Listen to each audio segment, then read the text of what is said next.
On the coldest night before Christmas, a 7-year-old girl vanished into a blizzard that would have killed her in minutes. But what she found in that forgotten treehouse didn't just save her life, it held a secret worth $285 million. Before we dive into the story, make sure to smash subscribe because tomorrow we have an extra special story for you that will blow your mind. The morning started like any other Tuesday in Pine Ridge, Colorado. Ruby Palmer pressed her face against the cold window of the tiny apartment she shared with her mother, watching her breath fog the glass. Outside, the sky hung low and grey, heavy with the promise of snow. She traced a heart in the condensation with her finger, then added her name in careful crooked letters.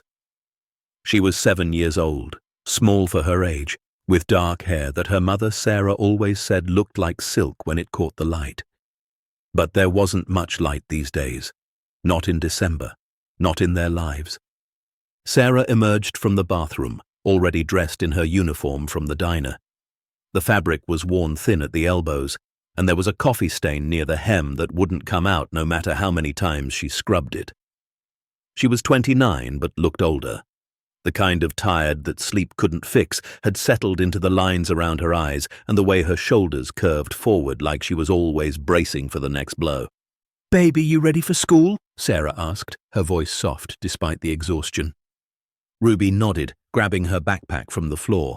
It was patched with duct tape where the zipper had torn. Inside, her lunch consisted of a peanut butter sandwich Sarah had made at 5 in the morning before her shift at the gas station and a bruised apple they'd gotten from the discount bin at the grocery store. Sarah knelt down, her knees creaking slightly, and zipped Ruby's coat up to her chin. The coat was too small. Ruby had grown 2 inches since last winter, and her wrists stuck out from the sleeves like bare branches. Sarah had been putting aside money for a new one, $5 here, $3 there, hidden in an envelope taped behind the bathroom mirror. But then the car needed new tires. Then the electricity bill came late with a shut-off notice. The envelope got lighter instead of heavier. "Keep this zipped up tight," Sarah said, her thumb brushing Ruby's cold cheek. "Weather's supposed to turn." Ruby looked into her mother's eyes, brown like her own, and saw something that made her stomach twist. Worry. The kind that adults try to hide but can't quite manage. Sarah worked 2 jobs, sometimes 3 when she could pick up extra shifts at the grocery store stocking shelves after midnight. She worked so hard that Ruby sometimes woke up in the middle of the night and found her mother asleep sitting up at the kitchen table, still in her uniform, too tired to make it to bed. But Sarah always made sure Ruby had breakfast, always walked her to the bus stop, always tucked her in at night, even if it was late, even if her hands shook from exhaustion. Love, Ruby had learned, sometimes looked like tired eyes and worn-out shoes and sandwiches made in the dark. "I love you, Mama," Ruby said, wrapping her arms around Sarah's neck. Sarah held her tight, maybe a little too tight, and whispered into her hair, "I love you too, baby. More than anything in this whole world. You're my whole heart." The bus stop was 3 blocks away. Sarah held Ruby's hand the entire walk, their breath forming clouds in the freezing air. Other kids were already waiting, bundled in thick coats with fuzzy hoods and insulated gloves. Ruby shoved her bare hands into her pockets and tried not to notice how different her coat looked compared to theirs. The bus arrived with a wheeze and a groan, its yellow paint faded and chipped. The driver, a man named Carl, who'd been driving this route for 23 years, gave Ruby a kind smile as she climbed aboard. Sarah waved from the sidewalk until the bus turned the corner and Ruby couldn't see her anymore. School passed in a blur. Ruby tried to focus on her teacher's lesson about addition and subtraction, but her mind kept wandering to the Christmas concert scheduled for the next day. She'd been practicing her part for weeks, a solo in Silent Night that made her teacher's eyes well up when she sang it. Sarah had promised she'd be there, even if it meant leaving work early and losing the pay. Some things, Sarah had said, matter more than money. By the time the final bell rang, the sky had darkened to the color of old bruises. The first snowflakes began to fall as the children filed onto the bus, fat and wet, sticking to the windows. Ruby found a seat near the back and pressed her face to the cold glass, watching the town roll past. Pine Ridge was small. the kind of place where everybody knew everybody, where the same families had lived for generations, where strangers stood out like blood on snow. They were maybe 10 miles outside of town when the bus began to slow. Carl muttered something under his breath, his thick hands gripping the wheel tighter. The engine made a sound like metal grinding against metal, then a shudder ran through the entire vehicle. Kids looked up from their phones and books, suddenly alert. "It's okay!" Carl called out, but his voice carried an edge Ruby had never heard before. "Just a little mechanical trouble. Everybody stay calm." The bus rolled to a stop on the shoulder of the highway. Outside, the snow had intensified.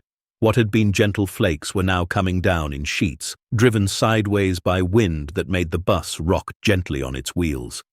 Ruby could barely see the tree line just 50 feet away. Carl stood up, adjusting his belt. "I'm going to take a quick look under the hood. Everybody stays in your seats. Don't open the windows, don't open the doors, you hear me? Nobody moves." 15 children nodded in unison. Carl zipped his coat and stepped out into the storm. Through the front windshield, Ruby watched him disappear into the swirling white, his flashlight a weak yellow glow that got swallowed almost immediately. The bus grew quiet. Ruby could hear the wind screaming outside, could feel the cold seeping through the thin walls. She pulled her coat tighter, but it didn't help.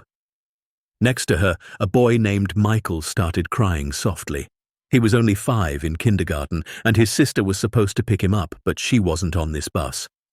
"I want my mum," he whimpered. Ruby reached over and took his hand. "It's okay. Carl's fixing it. We'll be home soon." But even as she said it, she didn't believe it. Something in her chest felt tight, wrong. The storm outside wasn't normal. It had come too fast, too fierce, and Carl had been gone for what felt like forever, but was probably only 5 minutes. 10 minutes passed, then 15.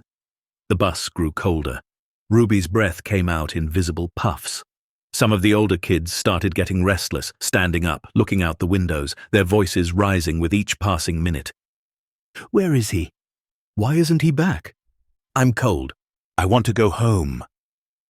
Ruby stood up. She didn't know why.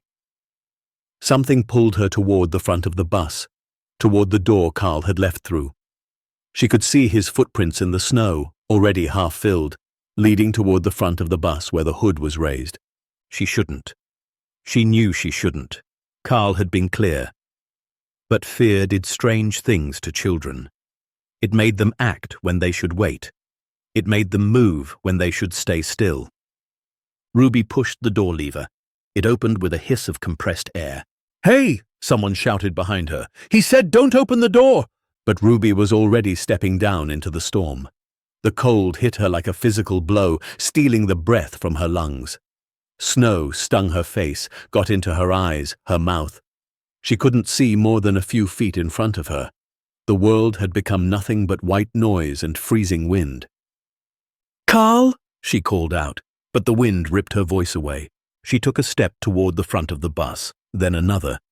Her shoes, thin canvas sneakers with holes in the toes, sank into snow that was already ankle-deep. The cold bit through immediately, turning her feet numb. She rounded the front of the bus.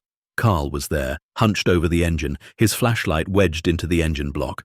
He didn't hear her approach over the wind. Ruby opened her mouth to call to him again, but at that exact moment, a gust of wind hit so hard it knocked her sideways. She stumbled, lost her footing, and fell into the snow beside the road. When she tried to stand, the wind pushed her again. She scrambled to her feet, disoriented, and took a step in what she thought was the direction of the bus. But she'd gotten turned around. The white surrounded her completely now. She couldn't see the bus, couldn't see Carl, couldn't see anything but snow and more snow and the dark shapes of trees that seemed to loom out of nowhere. "Mama," she whispered, and started walking. She didn't know where, just away from the wind, which meant into the forest, into the pines that stood like silent sentinels. Her feet were already so cold they felt like blocks of ice attached to her legs. Her fingers had gone numb inside her pockets. The thin coat might as well have been made of paper. She walked and walked. Minutes felt like hours. The forest closed in around her, the trees blocking some of the wind but making everything darker. The snow was deeper here, up to her knees in some places. Each step was a battle. Her lungs burned from breathing the freezing air. She thought about her mother, about Sarah's face when she'd said goodbye that morning, about how Sarah would feel when the bus came back without her. The thought made her cry, and the tears froze on her cheeks. "I'm sorry, Mama," she said to the empty woods. "I'm sorry." Her legs gave out. She fell forward into the snow, and this time she didn't have the strength to get up. The cold was everywhere now, inside her bones, inside her chest. She'd learned about hypothermia in school. Knew that when you got too cold, you got sleepy. That you weren't supposed to fall asleep in the snow because you might not wake up. But she was so tired, so cold. The snow actually felt almost warm now, soft like a blanket. She closed her eyes, and then she opened them. Just for a second, just one more look. That's when she saw it. Through the trees, barely visible through the curtain of snow, a structure. Not a house. Something else. Something high up in the trees themselves. She blinked, sure she was seeing things, that the cold was making her hallucinate. But no, it was real. A building, perched impossibly in the branches of 3 enormous pine trees, connected by what looked like bridges or platforms. It had windows, actual windows with frames, and a chimney, and wooden walls that looked solid and real. A treehouse.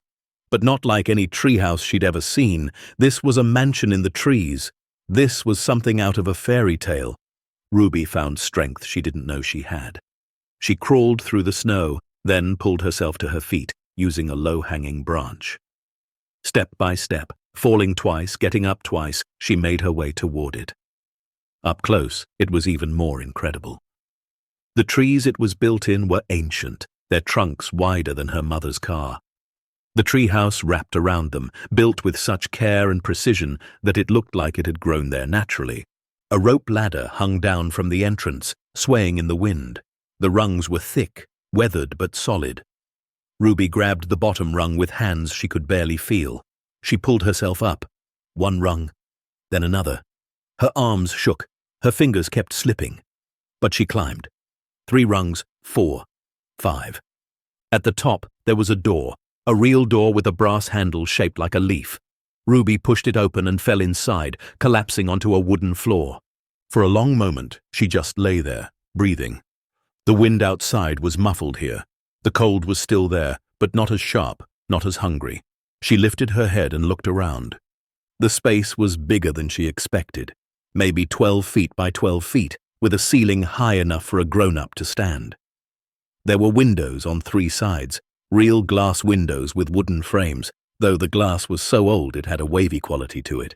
The walls were covered in drawings, some faded with age, flowers, animals, a family holding hands, and words scratched into the wood in a child's handwriting.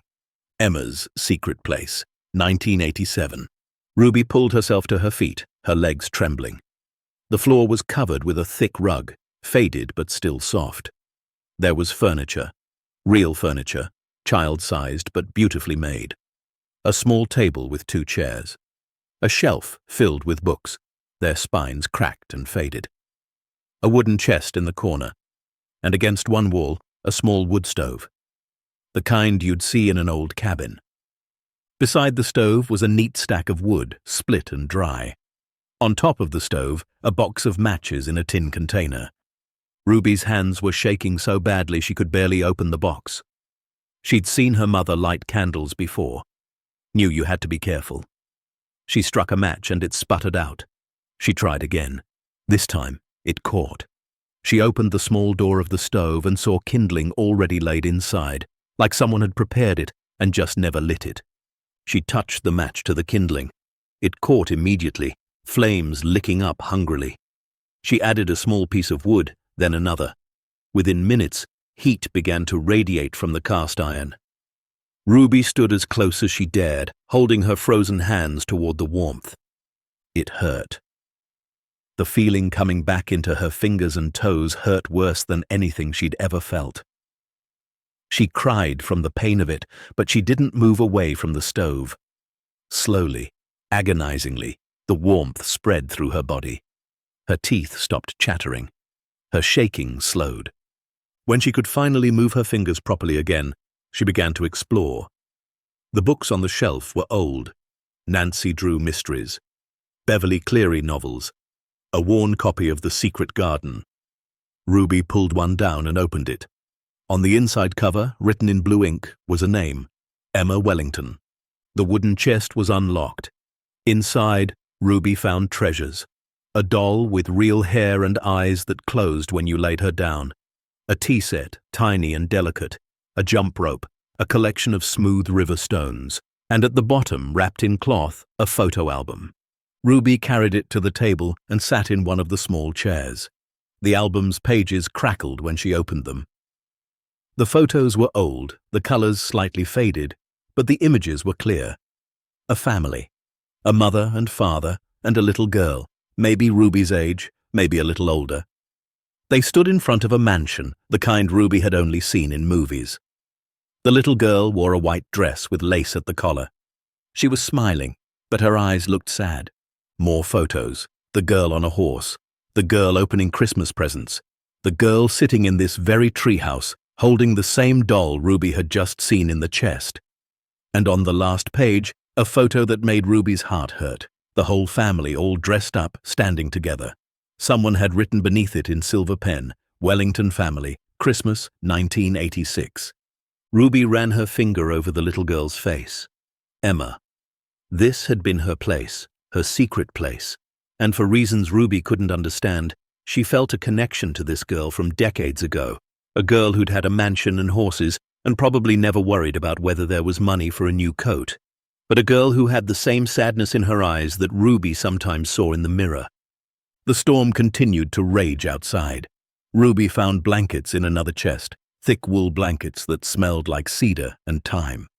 She wrapped herself in them and curled up on the rug near the stove, feeding it wood every time the fire started to die down. She didn't mean to fall asleep, but warmth and exhaustion pulled her under like a wave. When she closed her eyes, she dreamed of her mother, of Sarah searching for her in the snow, of Sarah crying her name. The dream was so vivid she could hear her mother's voice, desperate and broken, calling Ruby, Ruby, Ruby. She woke with a start. For a moment, she didn't know where she was. Then she saw the drawings on the walls, the fading light through the wavy windows, and remembered. The treehouse, Emma's secret place. Outside, the storm still raged, but it was getting darker. Night was coming. Ruby's stomach growled. She hadn't eaten since the peanut butter sandwich at lunch, and that felt like a lifetime ago. She stood up, wrapping a blanket around her shoulders, and continued exploring. There had to be something. People didn't build a place like this without... She found them in a small cabinet she'd missed before. Canned food. Not a lot, but enough. Soup, beans, peaches, and best of all, a can of crackers, the kind that came in a tin to keep them fresh. The cans were old, covered in dust, but the seals looked intact. Ruby found a can opener hanging from a hook and managed to open the peaches. She ate them with her fingers, the sweet syrup running down her chin. They tasted like summer and safety and everything good in the world. She ate half the can and saved the rest for later, sealing it with a piece of cloth she found. As darkness fell completely, Ruby lit an old oil lamp she'd discovered. It cast dancing shadows on the walls. She sat at the small table with Emma's photo album and another treasure she'd found. Journals. 3 of them, bound in leather, filled with a child's handwriting. The first entry was dated January 1st, 1984. My name is Emma Margaret Wellington. I am 7 years old today. My father built this treehouse for me because I told him I wanted a place that was mine, somewhere the world couldn't reach me. He said everyone needs a place like that, somewhere to feel safe. Ruby read page after page. Emma wrote about her life, about feeling lonely in a huge house with parents who loved her but were always busy, about the treehouse becoming her favorite place in the whole world, about bringing books and toys and making it perfect, about the kids at her expensive school who were nice to her face but whispered behind her back, about feeling like she didn't quite fit anywhere. Ruby understood. She knew what it was like to feel different, to feel alone even in a room full of people. Maybe that's why the treehouse felt so right. Two girls, decades apart, both looking for somewhere safe. The last entry was dated November 10th, 1987. Something's wrong. I can hear Daddy yelling downstairs. He's fighting with the men who work with him. I heard him say, "I won't let you, and I'll tell everyone what you did." Mommy says everything will be fine, but her hands shake when she says it. I'm scared, but up here, in my secret place, I can pretend everything's okay. I can pretend I'm somewhere else, somewhere safe. If you're reading this and I'm not here anymore, know that I loved this place. It was my favorite thing in the whole world. Ruby closed the journal slowly. The oil lamp flickered. Outside, the wind howled like something alive and angry. She thought about Emma, about what happened to her. The last photo had been from Christmas 1986. The last journal entry was from November 1987. Then nothing. Just silence and an abandoned treehouse full of things nobody ever came back for. She pulled the blankets tighter and added more wood to the stove. The heat was good, but it couldn't quite chase away the loneliness or the fear. She wondered if anyone was looking for her. She had to believe they were. Sarah would never stop looking. Never. Ruby spent the next hours reading more of Emma's journals, looking at the photos, examining every corner of the treehouse. She found things that made her smile, a collection of bird feathers, a pressed flower between the pages of a book, a hand-drawn map of the surrounding forest with X's marking special spots. And she found things that made her sad. Letters Emma had written, but never sent. Dear God, please make Daddy stop being scared. Dear Santa, I don't want any toys this year. I just want my family to be safe. Dear friend I haven't met yet. I hope you're out there somewhere. I hope you're happy. I hope you have a better life than me. The night stretched on. Ruby dozed on and off, waking to feed the fire, to listen to the storm, to wonder if morning would ever come. When it finally did, pale grey light filtering through the windows, the storm had quieted to a steady snowfall. Ruby pressed her face to the glass and looked out at a world transformed. Everything was white. The snow had to be at least 3 feet deep, covering the forest floor like a blanket, bowing the branches of trees, making everything look soft and peaceful. But Ruby knew better. That snow was dangerous. Even if the storm had passed, she couldn't leave. Not yet. Not in her thin coat and canvas shoes. She'd freeze before she made it 100 yards. She opened another can from the cabinet. Soup this time, chicken noodle. She heated it on top of the wood stove in a small pot she found. It was the best soup she'd ever tasted, warm and salty and filling. She ate it slowly, making it last, and tried not to think about what her mother was going through.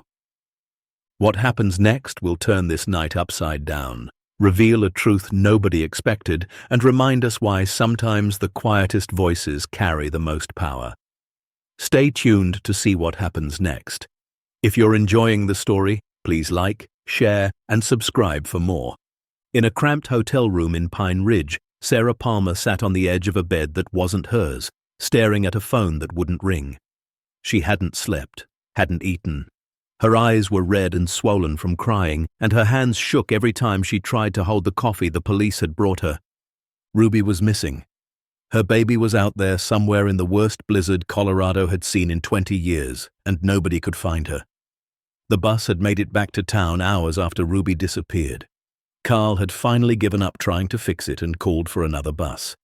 When he'd done a head count, he'd come up one short. Ruby Palmer, age 7. Last seen when she'd opened the door and stepped out into the storm. Carl was devastated. He kept saying it over and over. I told them to stay on the bus. I told them. But guilt didn't bring children back. Neither did sorry. The police had organized search parties immediately. Volunteers came from all over, dozens of them, braving the storm to look for one lost little girl. They searched the highway where the bus had broken down. They searched the woods on both sides. They called her name until their voices went hoarse. But the storm had covered her tracks within minutes. There was nothing to follow. No trail, no clues.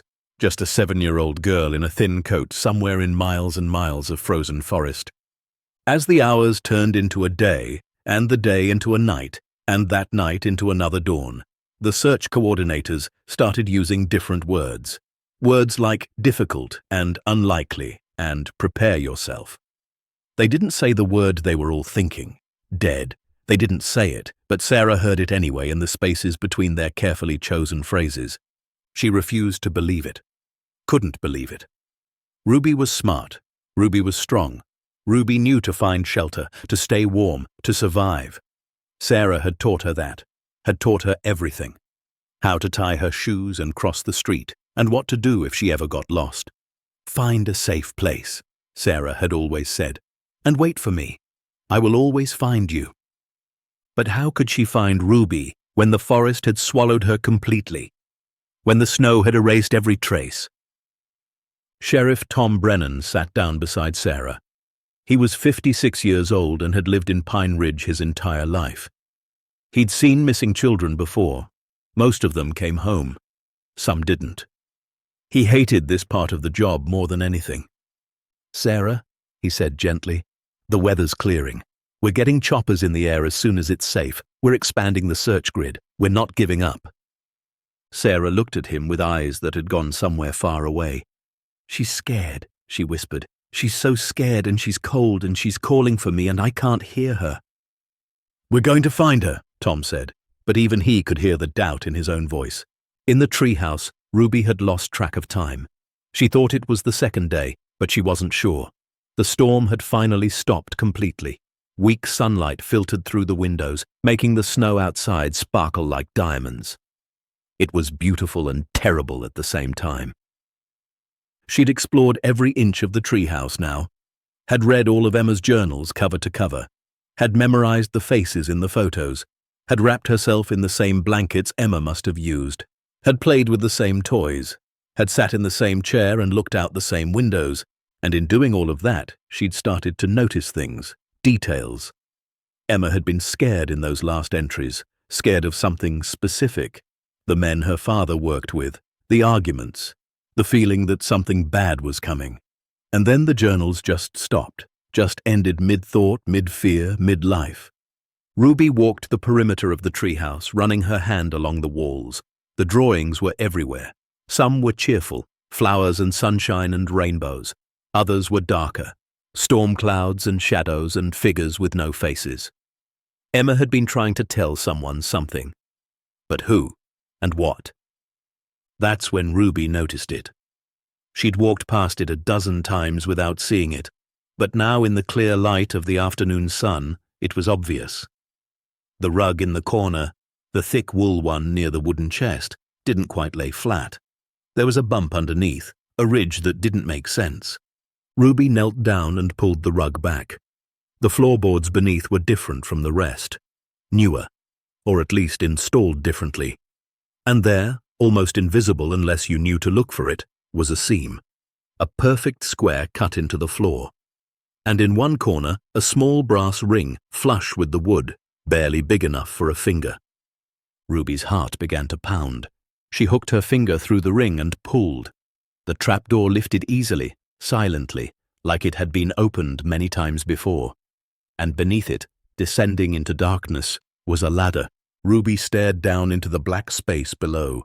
Every instinct told her to close the door, to leave it alone, to not go down into the dark. But something else, something stronger, pulled at her. Emma had built this, or her father had, for a reason, a secret place within a secret place. And Ruby, lost and alone and looking for answers, couldn't help but wonder what was down there in the dark, waiting to be found. Ruby stared into the darkness below, her heart hammering so hard she could feel it in her throat. The ladder descended straight down, disappearing into shadows the afternoon light couldn't reach. She'd found a flashlight earlier, tucked in a drawer with batteries that miraculously still worked. Now she clicked it on, the beam cutting through the dark like a knife. The ladder was metal, cold to the touch, bolted securely to what looked like concrete walls. Not wood, not the rough construction of a child's hideout. This was something else entirely. Something built with precision and purpose. Something meant to last. Ruby knew she should close the trapdoor. Should forget she ever found it.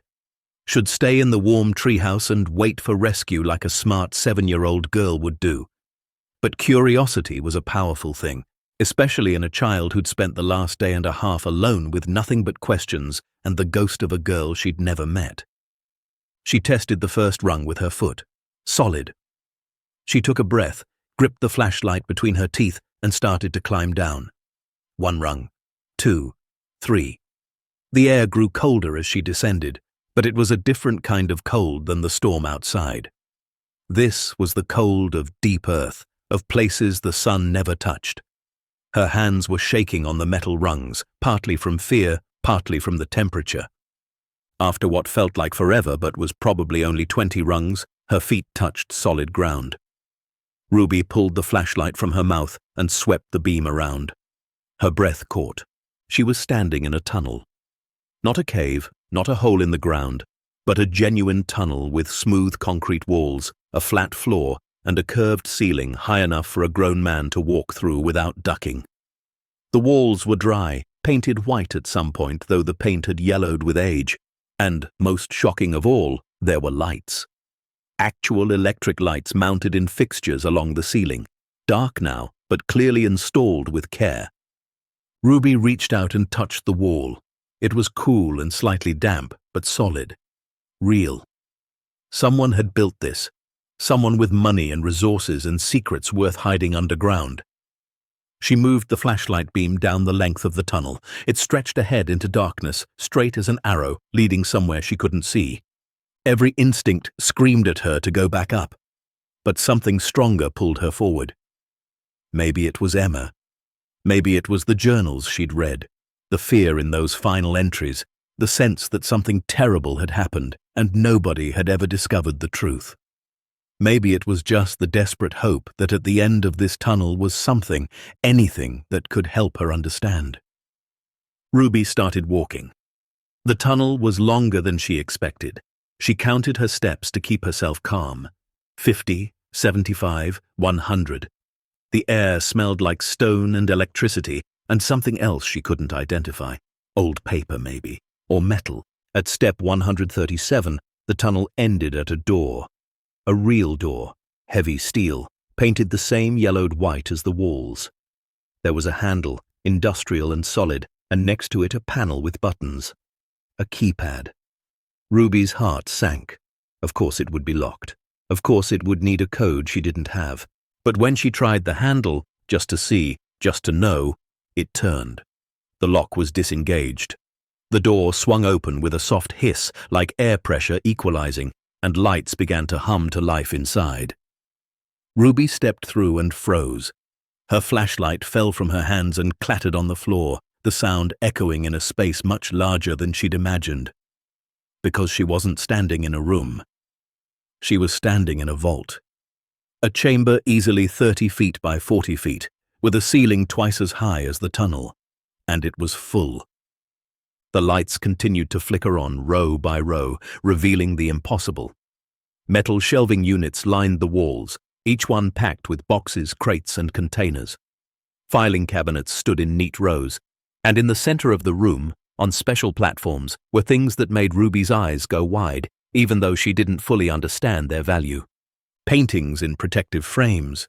Not kids' drawings, but real art, the kind she'd seen once on a field trip to a museum in Denver. Sculptures on pedestals, glass cases containing what looked like jewelry, necklaces and rings that caught the light and threw rainbows across the walls. And stacked on reinforced shelves, sealed in clear plastic, were bundles of money. Not a few bills. Stacks and stacks and stacks, each one wrapped tight and labeled with numbers and dates. Ruby walked slowly into the chamber, her footsteps echoing. She moved like she was in a dream, turning in slow circles, trying to take it all in.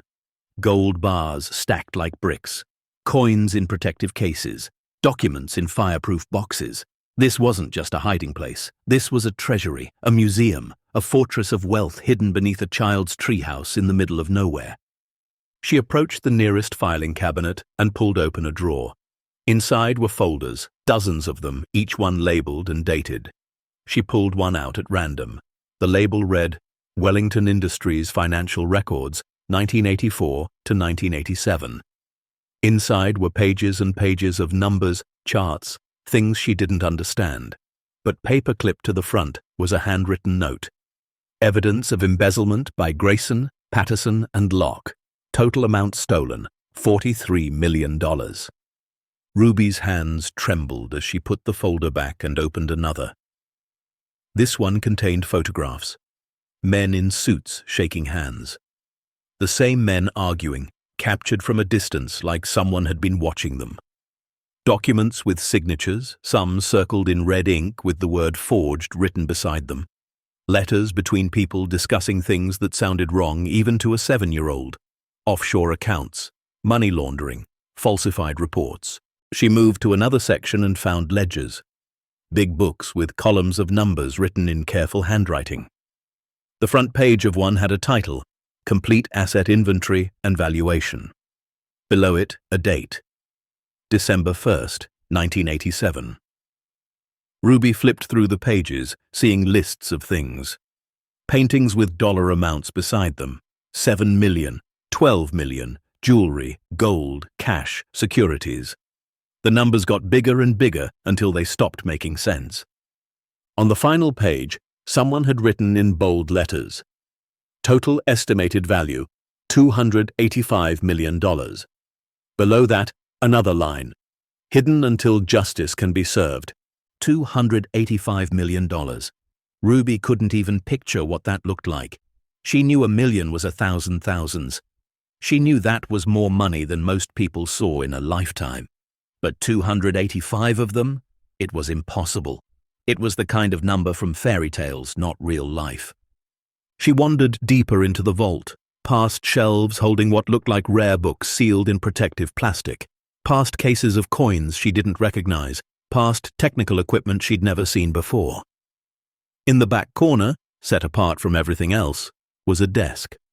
Solid wood, old but well-maintained, with a chair positioned in front of it. On top of the desk sat a single envelope, yellowed with age, propped up against a framed photograph. Ruby approached slowly.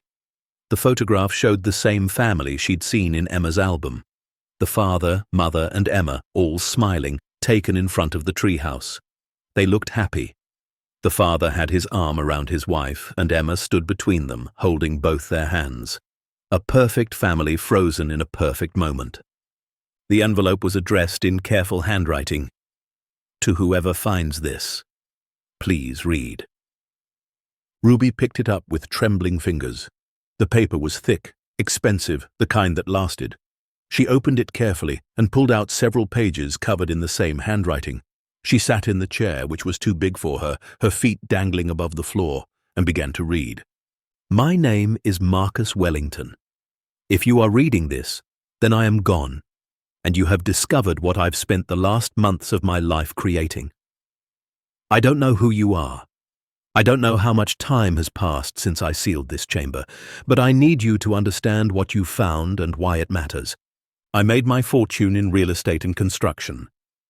By 1979, Wellington Industries was worth over $400 million. I had business partners I trusted, men I called friends, Robert Grayson, James Patterson, and David Locke. We built empires together. We made money beyond imagination. We were unstoppable. But in May of 1987, I discovered they were stealing from our company. More than stealing. They'd created an entire shadow network of fake companies, false contracts, and fraudulent billing. They'd embezzled $43 million over 3 years, and they'd been very careful to make sure all the evidence pointed to me if anyone ever looked.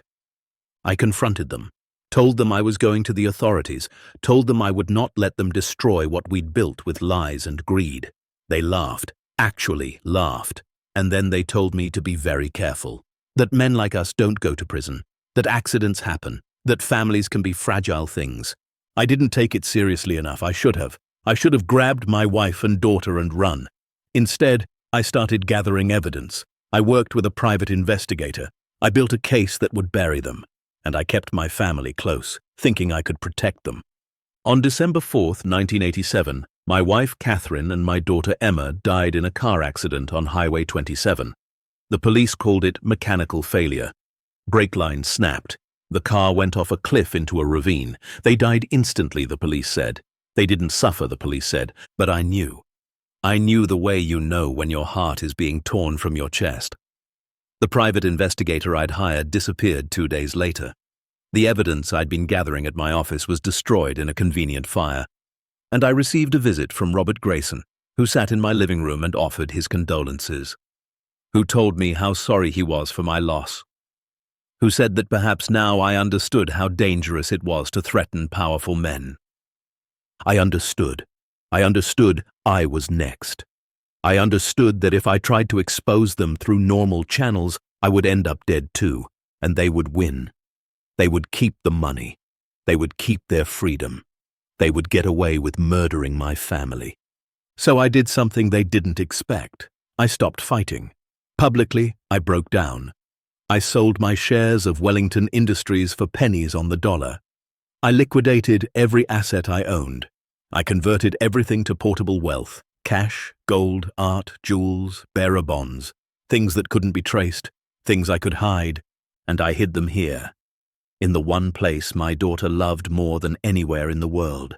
I built this chamber beneath her treehouse, the place she called her secret place. I moved everything through the tunnel system over 3 months, working at night, telling no one. I documented everything I knew about Grayson, Patterson, and Locke. Every crime, every theft, every connection, every piece of evidence I could gather. My plan was simple. Disappear. Let them think they won. Then, when enough time had passed, when they'd grown comfortable and careless, I would return. I would take this evidence to federal authorities. I would expose everything. I would get justice for Catherine and Emma. I would make sure the men who killed them spent the rest of their lives in prison. But life had other plans. In February of 1988, 3 months after I finished this chamber, I had a heart attack. The doctors said I had another one coming, that my heart was damaged beyond repair, that stress and grief had broken something inside me that couldn't be fixed. I don't have much time. I can feel it. The second heart attack will come soon. It might be tomorrow. It might be next week. But it's coming. And when it does, this chamber will seal. The evidence will remain hidden. The wealth will gather dust. And the men who killed my family will live out their lives in mansions built on blood money. Unless you found this. Unless you're reading this right now. Unless there's still a chance for justice. I don't know who you are. Maybe you're a treasure hunter. Maybe you're a kid exploring the woods. Maybe you bought the property and stumbled onto something you never expected. It doesn't matter. What matters is this. You have the power to finish what I started. In the filing cabinets, you'll find everything you need. Evidence of fraud, evidence of embezzlement, evidence of murder, names, dates, bank accounts, everything. Take it to the authorities, take it to the media, take it to anyone who will listen. Make them pay for what they did, and the wealth. The $285 million worth of assets, it's yours, or most of it. Use some to fund the investigation if you need to. Use some to hire lawyers. Use some to make sure this story gets told. But keep the rest. Live the life my daughter never got to live. Build something beautiful. Help people. Make it matter. All I ask is this. Don't let them get away with it. Don't let my Catherine and my Emma die for nothing. Give them justice. Give them peace. Give them a voice that reaches across the years and says, "We remember. We know what you did, and you will answer for it. Thank you. Whoever you are, whatever happens next, thank you for finding this. Thank you for caring enough to read this far. Thank you for giving my family one last chance." Marcus Wellington, February 7th, 1988. Ruby read the letter 3 times. The words blurred through her tears, but she kept reading, kept absorbing the weight of what she held. This wasn't just money. This was a message from a dead man. This was a father's love for his daughter stretching across decades, waiting for someone to hear it. She set the letter down carefully and wiped her eyes. Around her, the vault hummed with climate control systems that had run for over 30 years, preserving everything, waiting patiently for this moment. Emma's father had loved her so much he'd built her a treehouse. And when she died, he'd turned it into a monument, a weapon, a promise. What happens next will turn this night upside down, reveal a truth nobody expected, and remind us why sometimes the quietest voices carry the most power. Stay tuned to see what happens next. If you're enjoying the story, please like, share, and subscribe for more. Ruby stood up from the desk and walked back through the vault, seeing it differently now. Each painting was a piece of justice. Each gold bar was evidence. Each stack of cash was ammunition in a war that had been paused but never ended. She pulled open more filing cabinets, finding photos of the men Marcus had named: Robert Grayson, James Patterson, David Locke. They were old in these pictures, but not that old. Men in their 50s, maybe 60s, in 1987. Which meant if they were still alive, they'd be in their 90s now. Were they still alive? Had they gotten away with it? Had they lived long, comfortable lives while Emma and her mother rotted in graves and her father died of a broken heart? Ruby found more evidence. Newspaper clippings about the car accident. The headline read, "Tragic loss. Wife and daughter of real estate mogul die in highway accident." The article was brief, clinical. It mentioned brake failure, poor weather conditions, tragic circumstances. No mention of murder. No mention of 3 men who'd threatened Marcus Wellington days before. More clippings. Marcus Wellington sells controlling interest in Wellington Industries. Marcus Wellington enters private life after family tragedy. Marcus Wellington's health failing after loss of wife and child. And then, finally, real estate pioneer Marcus Wellington dies at 53. The obituary was short. It mentioned his business success, his philanthropy, his devastating loss. It said he died of heart failure in a hotel room in Phoenix, Arizona. It said he'd been traveling, trying to find peace after his family's death. It said he was survived by no one. No mention of hidden chambers or evidence or plans for justice. Just a sad ending to a sad story. But it wasn't the ending. Ruby realized that now. Marcus had made sure of it. He'd built this chamber. He'd left this evidence. He'd written that letter.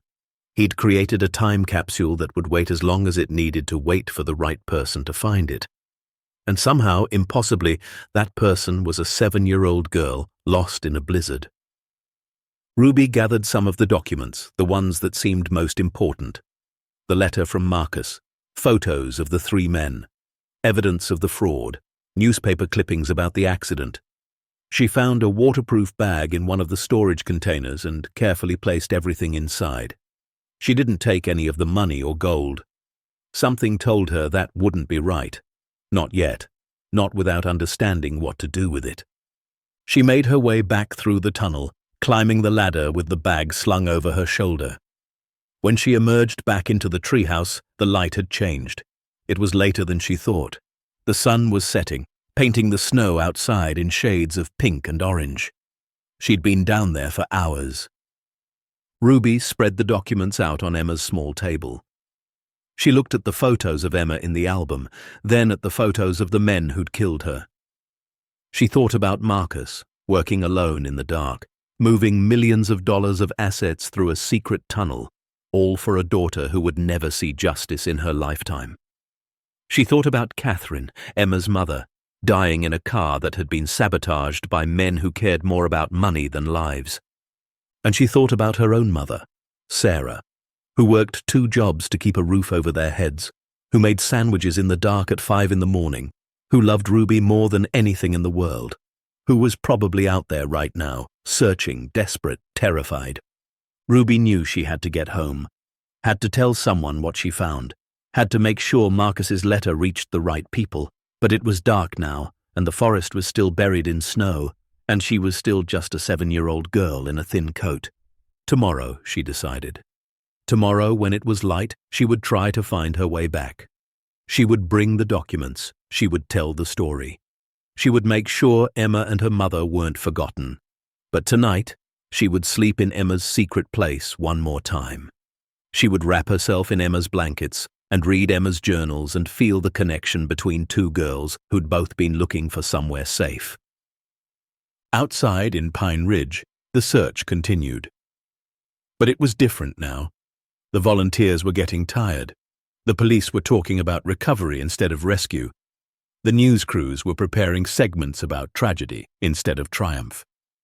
Sarah sat in the hotel room, staring at Ruby's photo, her lips moving in silent prayer.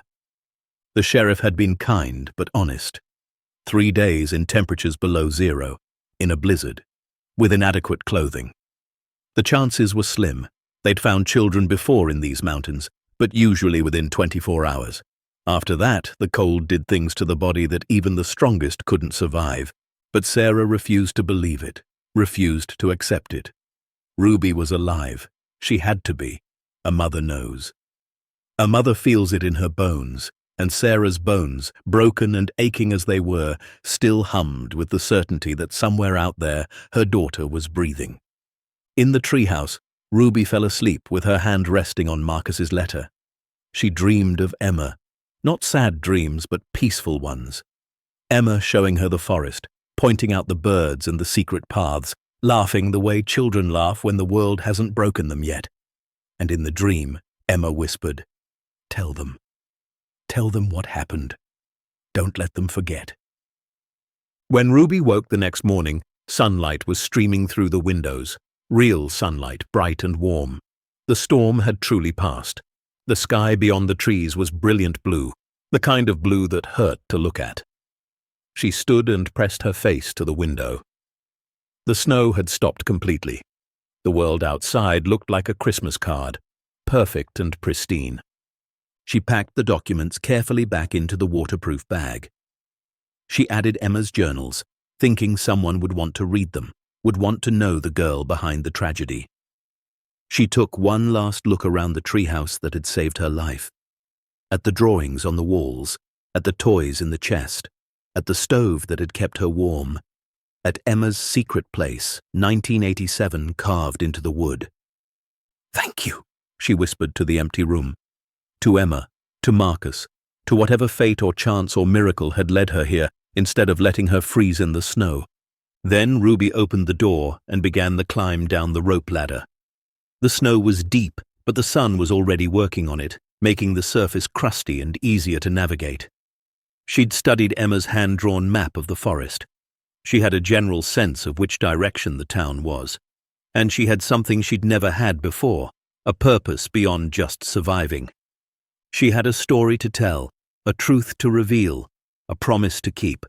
And as she started walking through the glittering snow, each step difficult but determined, Ruby Palmer stopped being just a lost little girl. She became a messenger, a voice for those who couldn't speak, a bearer of secrets that could still change everything. Behind her, the treehouse stood silent and patient, its work finally done after more than 30 years of waiting. And beneath it, $285 million sat in the dark, ready to fund one last battle in a war that had never truly ended. Ruby walked toward home, toward her mother, toward the truth. She didn't know what would happen when she told people what she'd found. Didn't know if anyone would believe a 7-year-old girl with a wild story about tree houses and tunnels and hidden fortunes. But she knew one thing with absolute certainty. Emma Wellington's story wasn't over.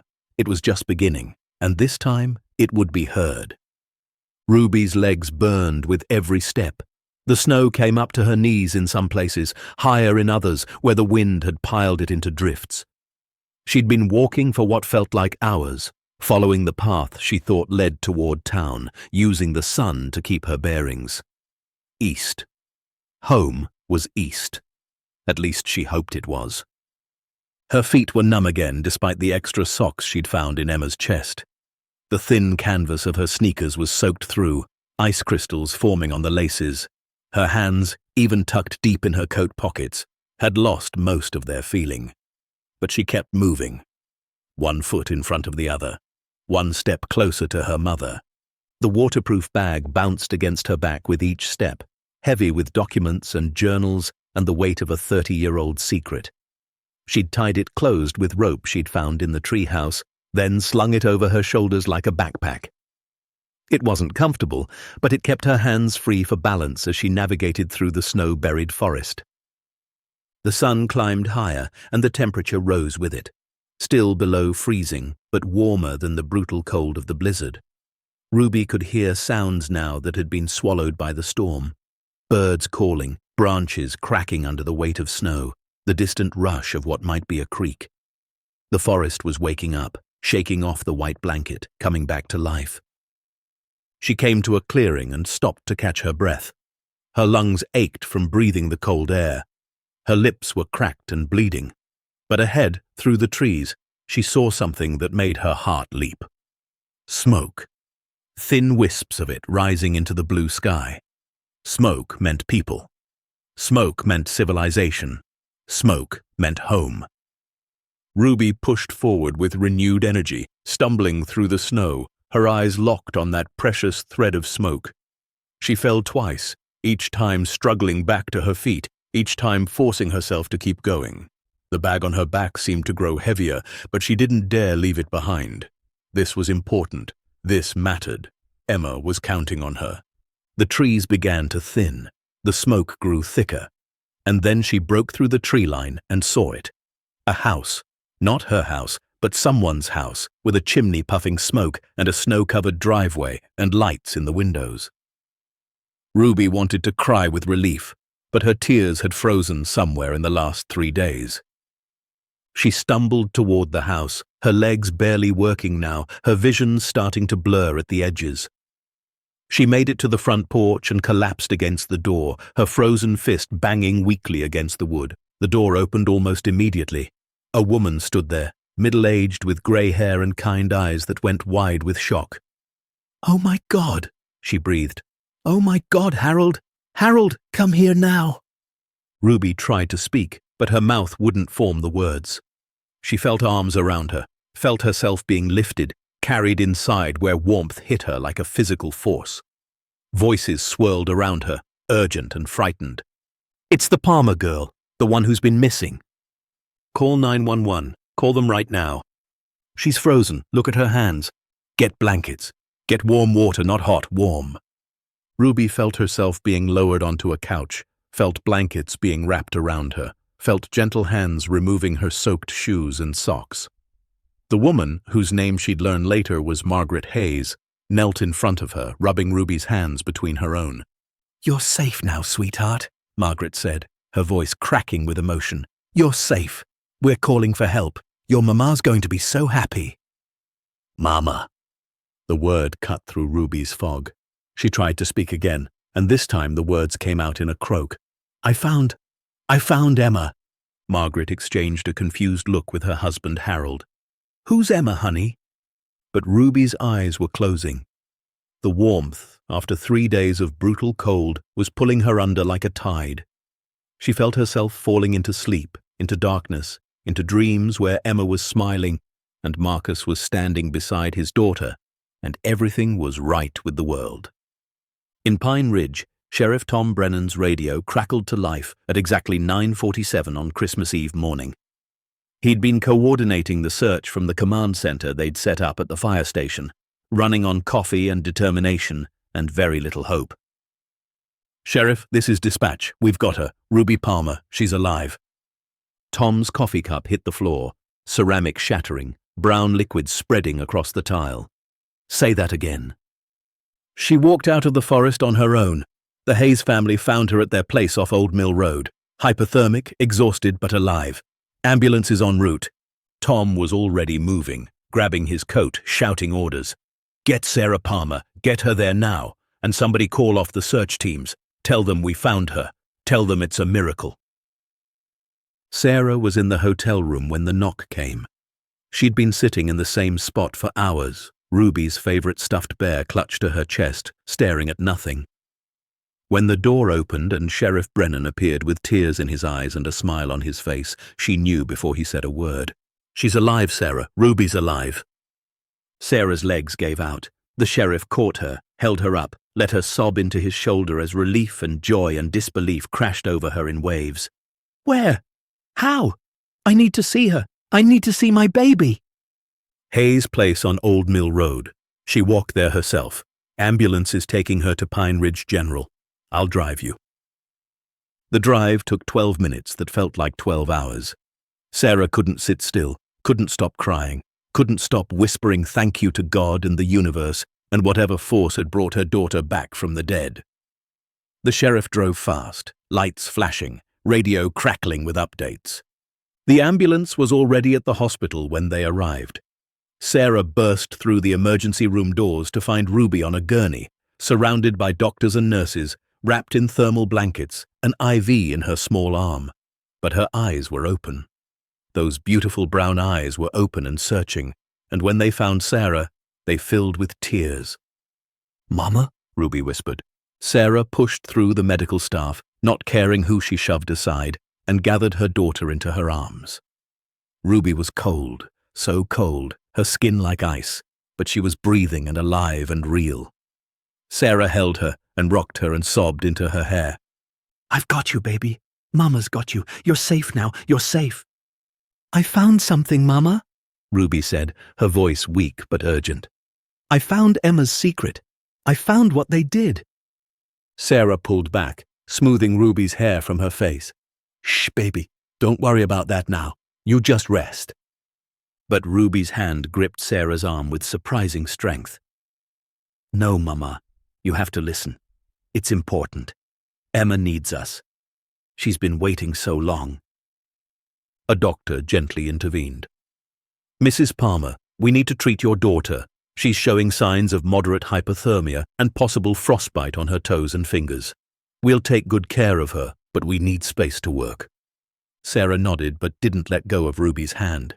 "I'm staying right here. I'm not leaving her." "Mama, the bag," Ruby said, looking around frantically. "Where's my bag?" A nurse held up the waterproof bag Ruby had been carrying. "This? We had to remove it to examine her." "Don't lose it," Ruby insisted. "There's important things inside, letters and papers and Emma's journals. You have to keep it safe." The sheriff, who'd been standing in the doorway, stepped forward.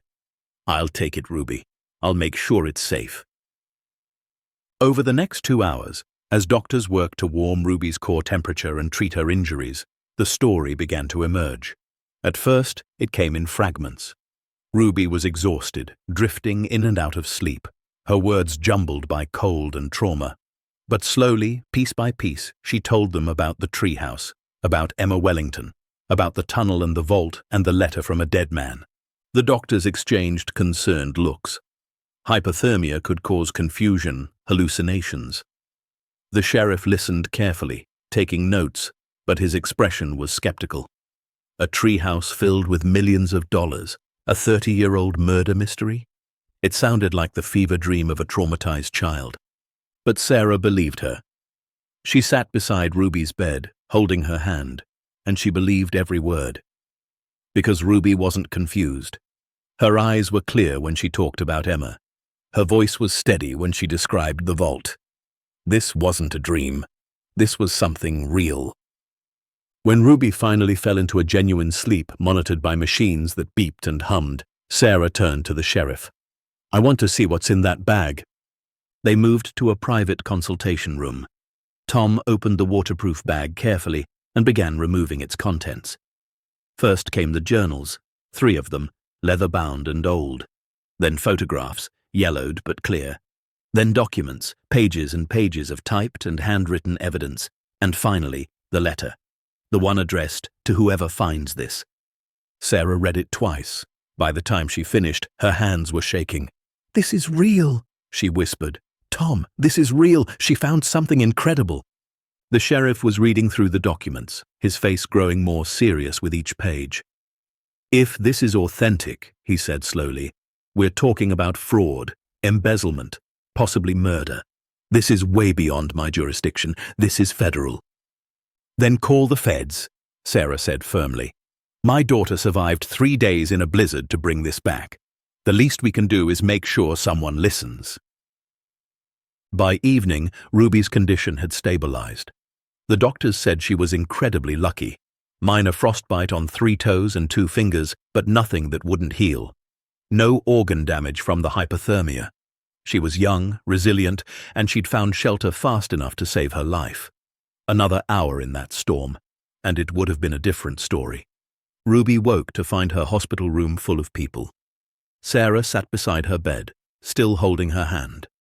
Sheriff Brennan stood near the window, and two new faces, a man and a woman in dark suits, badges clipped to their belts. "Ruby," the woman said gently, "my name is Agent Monica Chen. This is Agent David Hartley. We're with the FBI. We'd like to ask you some questions about what you found in the forest." Ruby looked at her mother, who nodded encouragement. Then she told them everything. From the beginning, the bus breaking down, getting lost in the storm, finding the treehouse, reading Emma's journals, discovering the tunnel, opening the vault, the letter from Marcus Wellington, every detail she could remember. The agents listened without interrupting. They took notes, they asked clarifying questions, and when Ruby finished, they looked at each other with expressions that said this was bigger than they'd expected. "Ruby," Agent Chen said, "would you be able to show us where this treehouse is?" "I can try," Ruby said. "I remember the way I walked this morning, and Emma had a map in her treehouse. It showed the forest and where things were." "We're going to need to verify your story," Agent Hartley said, not unkindly. "If what you're saying is true, this is one of the most significant discoveries we've encountered in years. But we have to be sure." The next morning, Christmas Eve afternoon, a convoy of vehicles made its way into the forest. Ruby rode in an FBI SUV with her mother and Agent Chen. Behind them came more agents, local police, and specialists with equipment for documenting and securing evidence. Ruby gave directions as best she could, pointing out landmarks she remembered. The fallen tree that looked like a sleeping giant, the boulder with ice crystals that sparkled like diamonds, the three enormous pines standing close together like old friends. And then they saw it. The treehouse. Rising from the snow-covered forest like something from a storybook, Victorian details stark against the winter white, windows catching the afternoon light. "That's it," Ruby said quietly. "That's Emma's secret place." The team approached carefully. Agent Hartley climbed the rope ladder first, disappearing inside. A long moment passed. Then his voice called down. "We've got the tunnel, we've got the door, we're going in." 2 hours later, Agent Chen emerged from the treehouse. Her face was pale, her expression stunned. She walked over to where Ruby and Sarah waited in the warm SUV and opened the door. "Ruby," she said softly, "you just uncovered the largest hidden asset cache in FBI history. The preliminary assessment puts the value at over $285 million. And the evidence, my God, the evidence. This is going to reopen cases we thought were closed decades ago." Ruby felt a strange sense of calm. She'd done it. She'd kept her promise to Marcus. She'd given Emma a voice. What happens now?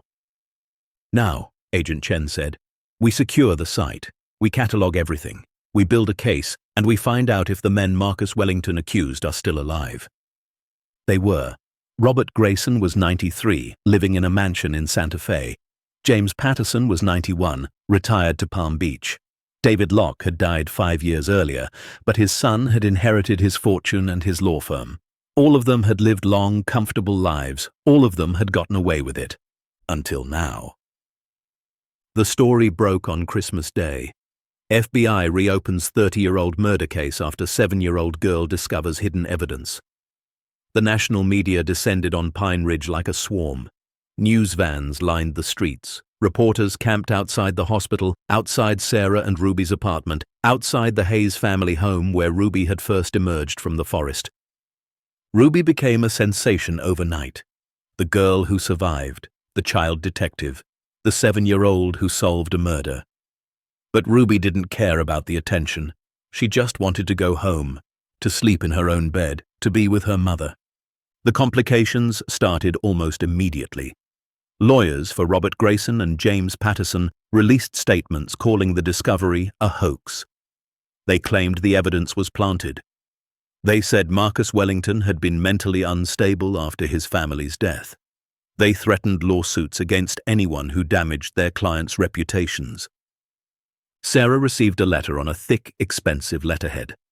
The law firm of Locke and Associates, founded by the same David Locke who'd helped steal $43 million, now run by his son Richard. The letter was polite but threatening. It suggested that perhaps Sarah had coached Ruby, that perhaps this was an attempt to extort money from elderly men, that perhaps it would be better for everyone if the matter was quietly dropped. Sarah took the letter to Sheriff Brennan, her hands shaking with rage. "They're threatening us. They're threatening my daughter for telling the truth."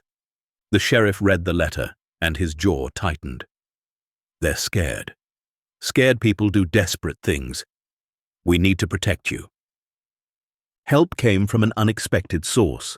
A lawyer in town, a woman named Patricia Owens, who ran a small practice above the hardware store, showed up at Sarah's apartment that evening.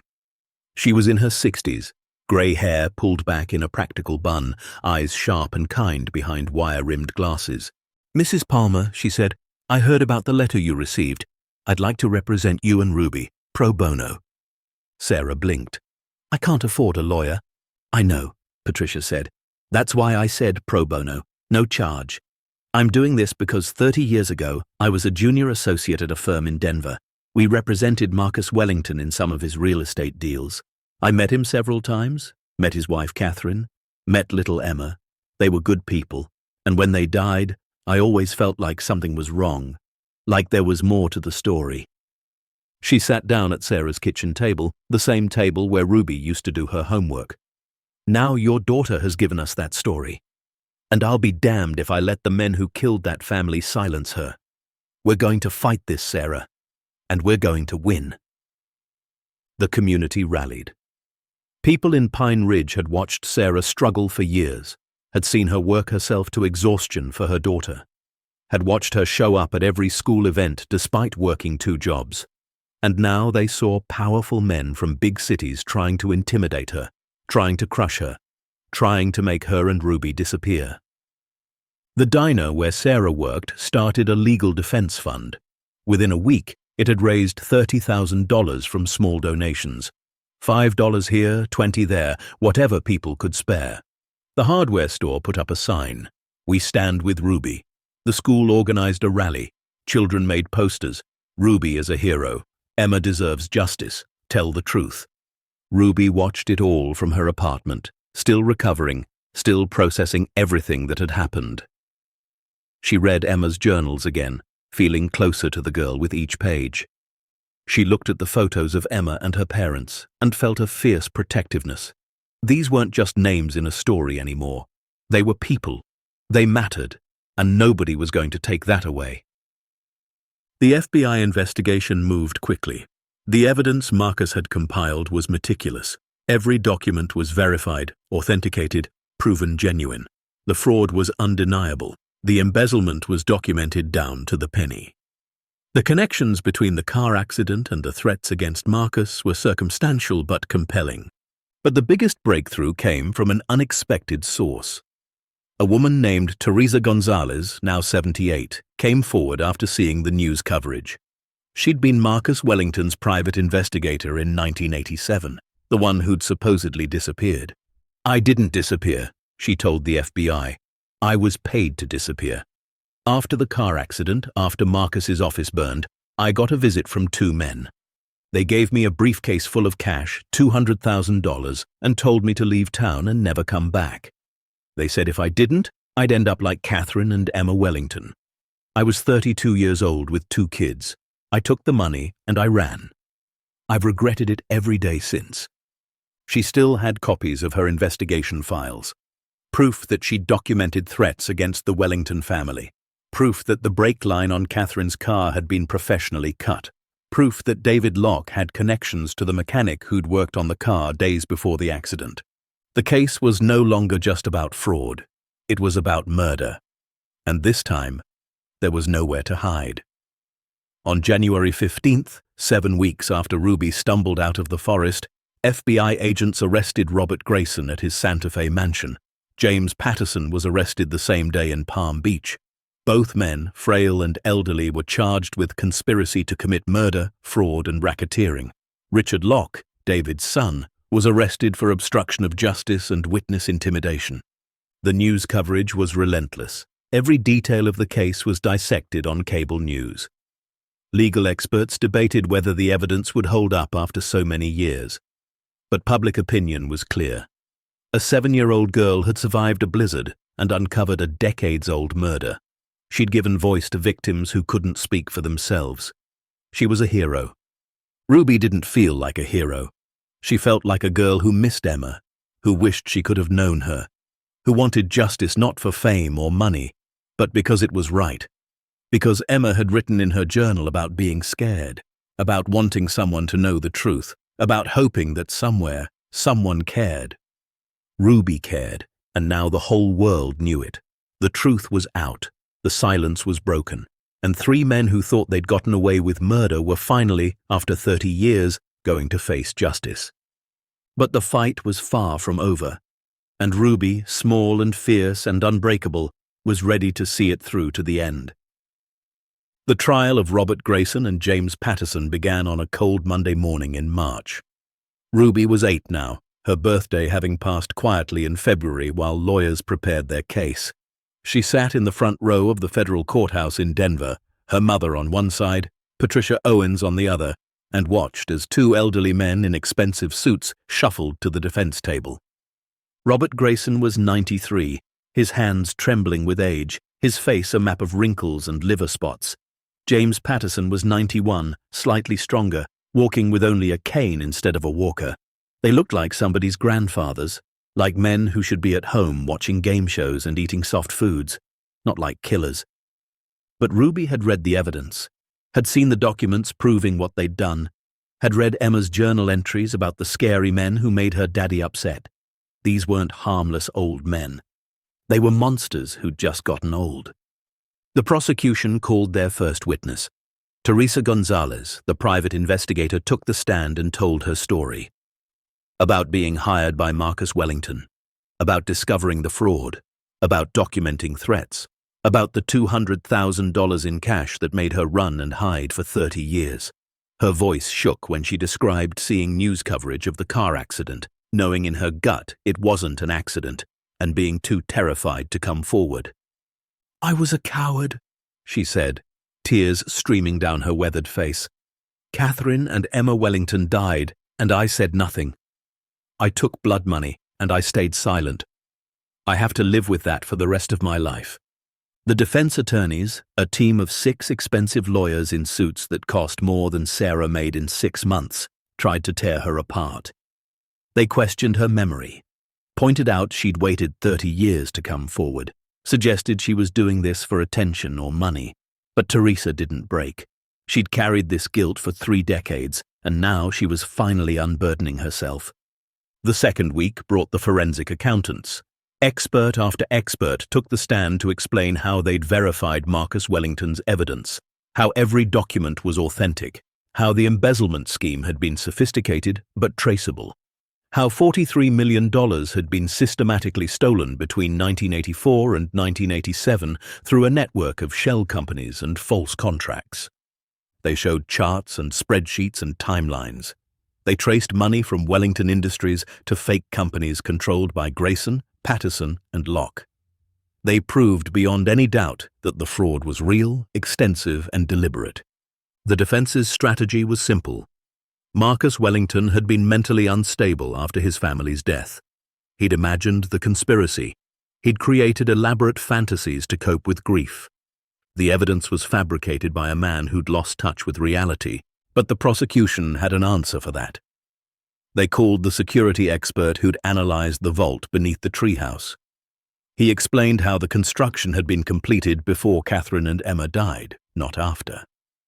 How the climate control system had been installed in October of 1987.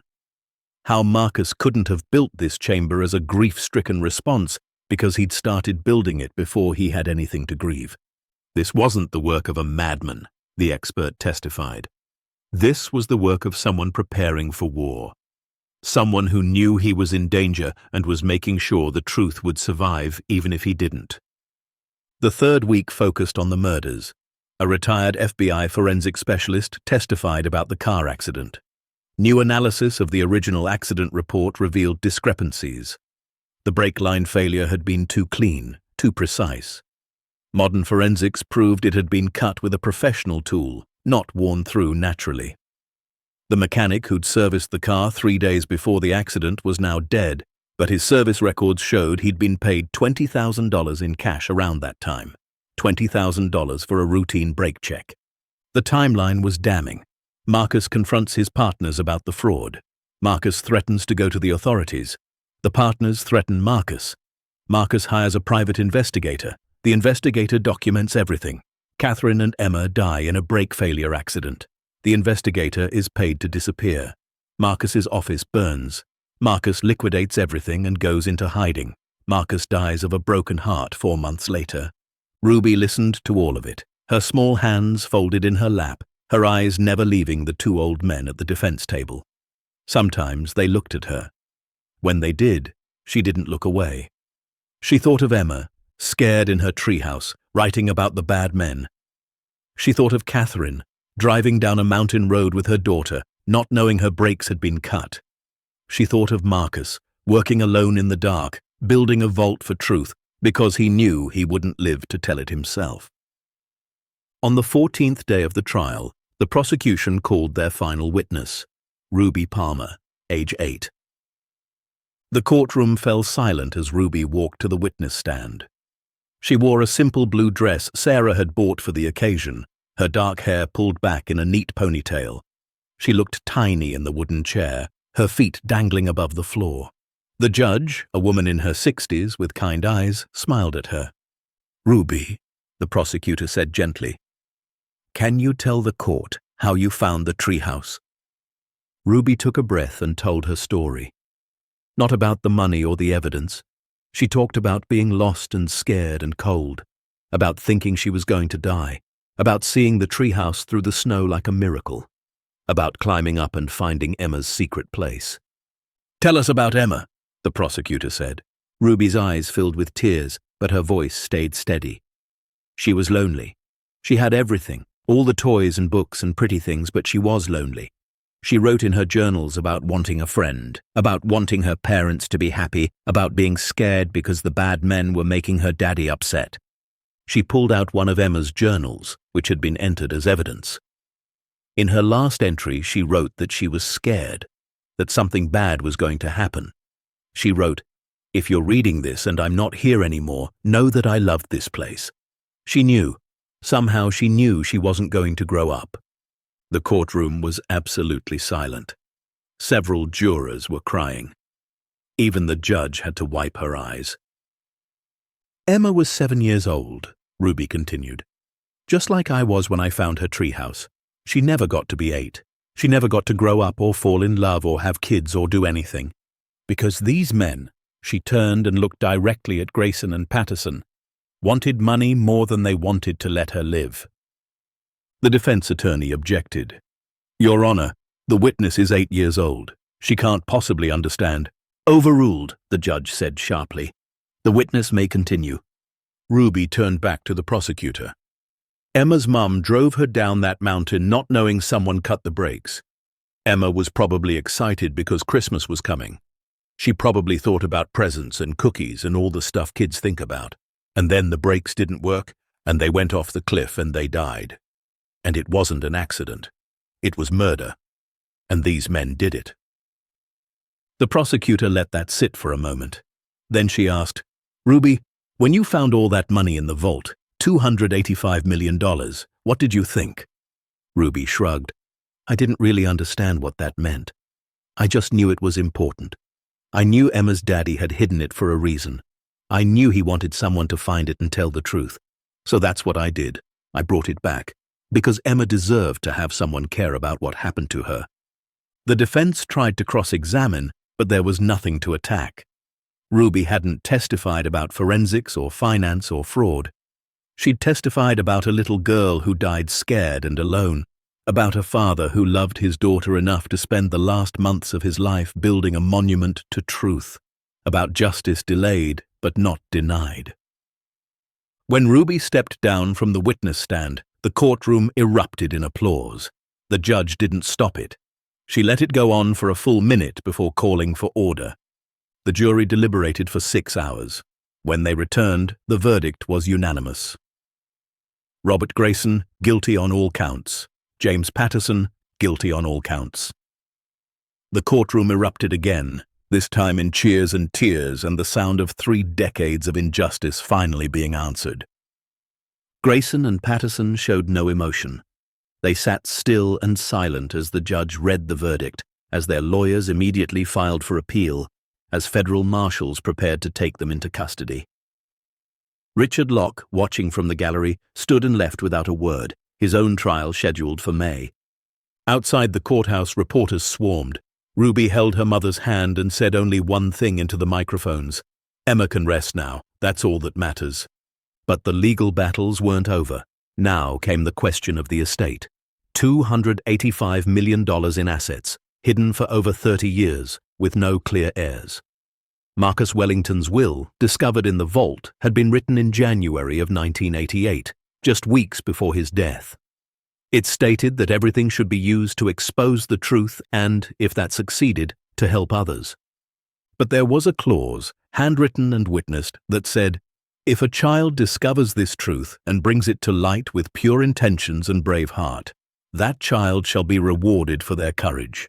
1/10 of the estate shall be theirs to use as they see fit, to build a life that honors the memory of my daughter who never got to build hers." 1/10 of $285 million was $28.5 million. Ruby Palmer, age 8, was suddenly one of the richest children in America. The news coverage was overwhelming. Ruby Palmer goes from poverty to millions. Lost girl finds fortune. Blizzard survivor inherits $28 million. The headlines screamed from every newspaper and news site. Sarah's phone rang constantly. Lawyers appeared offering to manage the money. Financial advisors sent expensive letters, and the requests started pouring in. Charities asking for donations, strangers asking for help, long-lost relatives Sarah had never heard of suddenly appearing with sob stories and outstretched hands. Sarah shut it all down. She changed their phone number. She hired security for their apartment. She worked with Patricia Owens to set up a trust that protected the money and, more importantly, protected Ruby. They sat together at that same kitchen table, Ruby and Sarah and Patricia, and talked about what to do. Ruby was 8 years old, but she'd been through more than most adults experience in a lifetime. She'd survived a blizzard. She'd uncovered a murder. She'd testified in federal court. She understood, better than most, that money wasn't just numbers. It was power. It was responsibility. It was a chance to do something meaningful. "I want to help people," Ruby said. Like Emma wanted to help people. She wrote in her journal about wanting to make her daddy proud, about wanting to do good things. "I want to do that for her." Sarah's eyes filled with tears. "Baby, you can do anything you want. You can have a house with a big yard. You can go to the best schools. You can travel the world." "I want those things," Ruby said. "But I also want Emma to matter. I want her life to mean something." Patricia smiled. "What did you have in mind?" Over the next months, they created the Emma Wellington Foundation. Its mission was simple: help struggling families, provide safe spaces for children, support truth and justice initiatives, and fund education for kids who couldn't afford it. Ruby insisted on keeping enough for herself and Sarah to be comfortable. A modest house, not a mansion, college fund, security. But the rest, over $23 million, went into the foundation. The treehouse became the foundation's symbol. It was preserved exactly as Ruby had found it, turned into a memorial and museum. Visitors could climb up and see Emma's drawings on the walls, read her journals, photocopied and displayed under glass, see the toys she'd played with, understand the girl behind the tragedy. And beneath the treehouse, the vault was turned into an educational space. The money and gold and art were gone, redistributed according to Marcus's wishes, but the chamber remained. It became a place where people could learn about justice, about courage, about how one man's love for his daughter had reached across 30 years to finally set things right. Sarah quit her job at the diner. She enrolled in community college, studying social work, wanting to help other single mothers navigate the systems that had nearly broken her. She kept the job at the gas station for a few months, not because she needed the money, but because she needed to remember where she'd come from. Then she transitioned to working for the foundation full-time, managing grant applications, meeting with families, being the voice of someone who understood struggle. Ruby went back to school. Not a fancy private school, but her same public school in Pine Ridge. She sat in the same classroom, played with the same friends, lived a life as normal as possible for a girl who'd become famous. The other kids treated her differently at first, but Ruby shut that down fast. She was still the same girl who'd shared her lunch when someone forgot theirs. Still the same girl who helped with homework, still the same girl who loved books and hated math. The only real difference was her coat. Sarah bought her the warmest, nicest winter coat money could buy. And every time Ruby wore it, she thought about the thin coat that hadn't been enough, and she thought about Emma, and she was grateful. A year passed. The trial of Richard Locke ended with a conviction for obstruction of justice. He got 3 years in federal prison and was disbarred. Robert Grayson died in prison 4 months into his sentence, his heart finally giving out. James Patterson remained in prison, his appeals denied, his fortune seized to pay restitution. The world moved on to new stories, new scandals, new tragedies. But Pine Ridge didn't forget. On Christmas Eve, 1 year after Ruby had stumbled out of the forest carrying evidence of a 30-year-old crime, the town gathered for the dedication ceremony of the Emma Wellington Memorial. The treehouse stood in a clearing that had been cleared of snow and decorated with lights. Hundreds of people came. Families Ruby's foundation had helped. Teachers and students from the school. Sheriff Brennan and the Hayes family and Teresa Gonzalez, who'd traveled from Arizona to be there. News crews filmed from a respectful distance, and Sarah and Ruby stood at the front, holding hands, looking up at the structure that had saved Ruby's life and given Emma's death meaning. Patricia Owens spoke first, telling the story of Marcus and Catherine and Emma Wellington, of a family destroyed by greed, of a father's love that refused to let evil win. Then Teresa Gonzalez spoke, her voice breaking as she apologized again to Emma, to Marcus, to everyone she'd failed by staying silent. She placed a wreath at the base of the treehouse, white roses for innocence lost. Sheriff Brennan talked about Ruby's courage, about a little girl who didn't give up when the world tried to freeze her, about how she'd brought truth out of darkness, about how she reminded everyone that children see things adults often miss, speak truths adults are afraid to say, and believe in justice even when the grown-ups have stopped trying. Then it was Ruby's turn. Sarah had asked if she wanted to speak, and Ruby had said yes. She walked to the microphone, small and brave, and pulled a piece of paper from her pocket. She'd written something, practiced it every night for a week.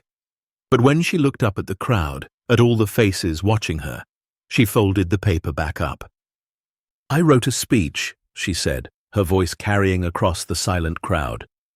But Emma wouldn't want a speech, she'd want the truth. Ruby took a breath. "A year ago, I was lost and scared and thought I was going to die. I found Emma's treehouse, and it saved me. But Emma saved me first. She saved me 30 years before I was even born by having a daddy who loved her so much he made sure her story wouldn't be forgotten." She looked up at the treehouse. Emma was 7 years old when she died. She never got to be 8 like me. She never got to have a first crush or learn to drive or go to college or get married or have kids. She never got to grow up, and that's not fair. It's not fair that bad men took that away from her. Ruby's voice got stronger.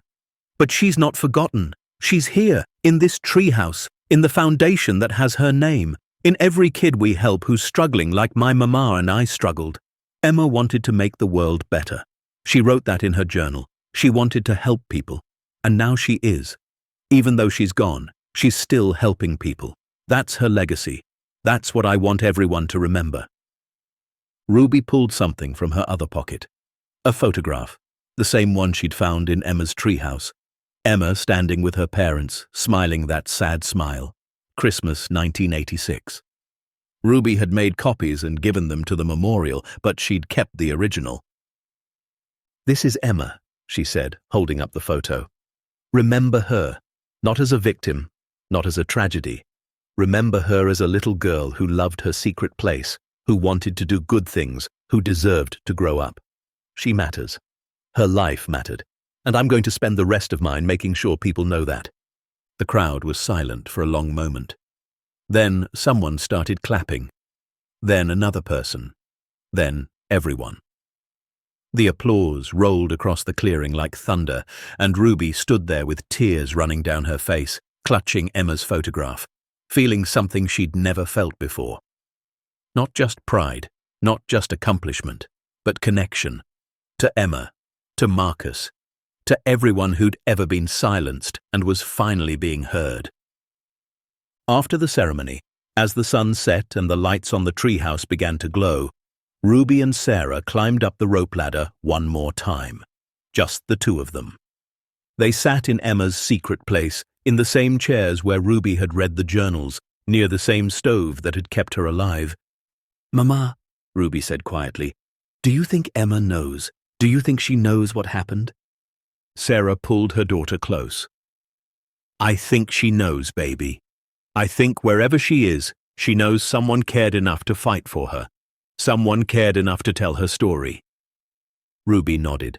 She pulled out a small package she'd brought, wrapped in silver paper. She opened it to reveal a new journal, leather-bound and beautiful, with Emma's name embossed on the cover in gold letters. Inside, Ruby had written on the first page, "Dear Emma, thank you for saving my life. Thank you for teaching me that even small voices can be powerful. Thank you for being my friend even though we never met. I promise to honor you always. Love, Ruby." She placed the journal on the shelf next to Emma's original journals. A new story beside the old ones. A promise kept. A friendship that spanned 3 decades and death itself. As they climbed back down and walked toward their car, Ruby looked back at the treehouse one more time. It glowed in the darkness like a beacon, like hope, like everything good that survives, even when evil tries to destroy it. And she knew, with the certainty that only children possess, that Emma was smiling somewhere, that Marcus was at peace, that justice, however long it took, always found a way. 6 months later, Ruby sat in a classroom at the community center the foundation had built. Around her were 12 other kids, ranging from 6 to 10 years old, all from struggling families, all participating in the foundation's after-school program. They were learning about kindness, about courage, about standing up for what's right, even when it's hard. The teacher asked them to share a story about someone who inspired them. One by one, the children talked about parents, grandparents, teachers, athletes. When it was Ruby's turn, she pulled out the photograph of Emma. "This is my friend Emma," she said. "She died before I was born, but she taught me the most important thing I know. She taught me that your life doesn't have to be long to matter. It just has to be true." That night, Ruby went home to the house Sarah had bought. Not a mansion, but a real home with a yard and a porch swing and enough rooms for both of them to have space. Ruby did her homework at the kitchen table, the same ritual as always, but now the table was sturdy and new, the light was bright and steady, and there was always enough food in the refrigerator. Before bed, Sarah tucked her in like she always had, even though Ruby was 9 now and getting too big for tucking in. "I love you, baby," Sarah whispered. "I love you too, Mama," Ruby said. Then, softer, "Mama, do you think we would have been okay? If I hadn't found the treehouse? If there hadn't been any money?" Sarah was quiet for a moment. Then she smiled. "We were already okay, baby. We had each other. The money just means we don't have to fight so hard to survive. Now we can live. Now we can help others live too. But we were always okay because we were always together." Ruby thought about that as Sarah turned out the light, about the apartment where they'd struggled, about Sarah working 2 jobs, about peanut butter sandwiches and patched backpacks and coats that were too small, about being poor but never being unloved. She thought about Emma, who'd had everything money could buy, but died anyway. About Marcus, who'd loved his daughter enough to build her dreams and chase justice. About Catherine, who'd never known the brakes on her car had been cut. About Teresa Gonzalez, who'd lived with guilt for 30 years. About Robert Grayson and James Patterson, who'd traded their souls for money and died with nothing that mattered. And she thought about herself. Ruby Palmer, 8 years old when she got lost in a blizzard. 9 years old now. A girl who'd survived the impossible and found the improbable and changed lives she'd never meet. She hadn't done it for fame or fortune. She'd done it because a scared little girl from 30 years ago had written in her journal that she hoped someone would care. Ruby cared. She always would. And every time she wore her warm coat, every time she helped another family through the foundation, every time she told Emma's story, she kept that promise. The promise that Emma Wellington's life mattered. That justice was worth fighting for. That truth, no matter how long buried, deserved to be found. Anyone can change the world if they're brave enough to speak truth and kind enough to care.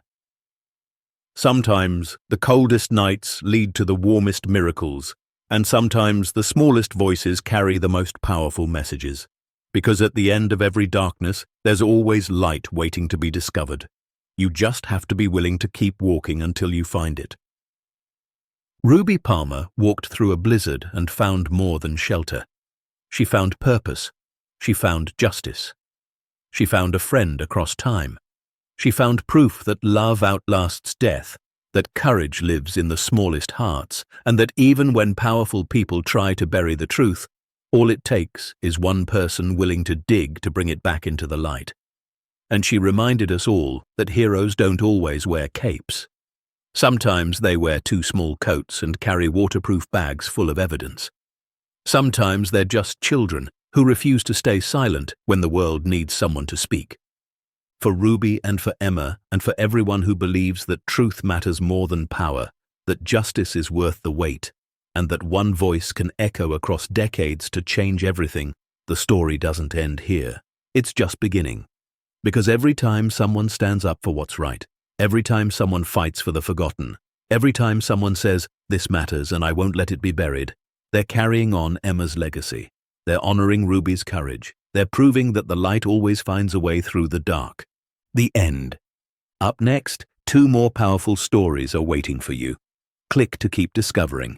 And don't forget to hit subscribe if you believe the truth deserves a voice.